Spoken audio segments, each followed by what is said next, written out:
At the beginning, it felt effortless. Conversations flowed. Attention was consistent. You felt seen, chosen. Your brain captured those moments like a highlight reel. Perfect lighting. Perfect timing, perfect emotions. But now, something has shifted. The conversations feel forced. The silences feel heavier. And the version of them you fell for doesn't seem to exist anymore. Yet you stay, not because the present makes sense, but because the past refuses to let go. This is where cognitive dissonance begins. Your brain holds two conflicting realities. This relationship is hurting me, but it used to feel right. And instead of choosing truth, it chooses comfort.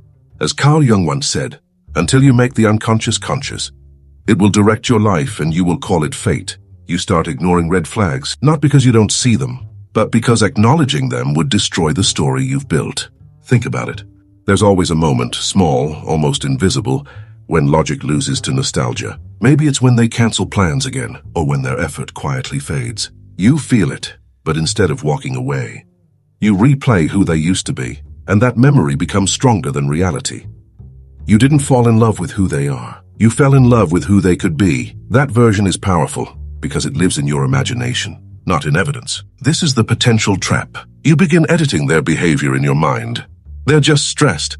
They'll change. They didn't mean it. Slowly, you stop seeing them clearly. You start seeing a project, and your brain rewards you for staying, not constantly, but unpredictably. A random good morning text, a rare moment of affection, a sudden apology. This is intermittent reinforcement, the same mechanism used in gambling addiction. Uncertainty becomes addictive. As B.F. Skinner demonstrated through behavioral psychology, unpredictable rewards create the strongest habits. So you wait, not for consistency, but for the next emotional hit. A modern example. You check your phone constantly. You see them online, but no message. Hours later, they finally reply with something small. Relief. Not happiness, just relief. That's not love. That's conditioning. And it's exhausting. Because now your mind is constantly working, rewriting their actions to fit a version that doesn't exist. Leaving isn't just emotional anymore. It's public. Your relationship lives online. Photos, stories, shared memories. A digital archive of something that once looked perfect. Walking away now doesn't just feel like loss. It feels like failure. You start thinking, we've been together for years. I've invested so much. What will people think? This is the sunk cost fallacy. The more you've invested, the harder it becomes to leave, even when staying is costing you more. In today's world, it's amplified. Dating feels competitive. Endless options, endless comparison. Starting over feels like stepping into chaos, so your brain negotiates. Maybe it's not that bad. Maybe this is normal. Maybe I'm expecting too much. But deep down, you know, there's also shame, not just about the relationship, but about yourself. You tried to fix it. You gave time, energy, patience, and admitting it didn't work feels like admitting you were wrong. As Leon Festinger, the originator of cognitive dissonance theory, explained, humans are driven to reduce psychological discomfort, even if it means distorting reality. So instead of accepting the truth, you justify staying. Here's the uncomfortable truth. Your brain prefers a familiar pain over an unfamiliar future. Even a toxic relationship provides something predictable.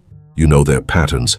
You know their absence. You know the cycle. Leaving introduces uncertainty. And to your brain, uncertainty feels like danger. So it protects you, not by helping you grow, but by helping you stay. Cognitive dissonance becomes a survival mechanism. You convince yourself, at least I'm not alone. At least I know what to expect.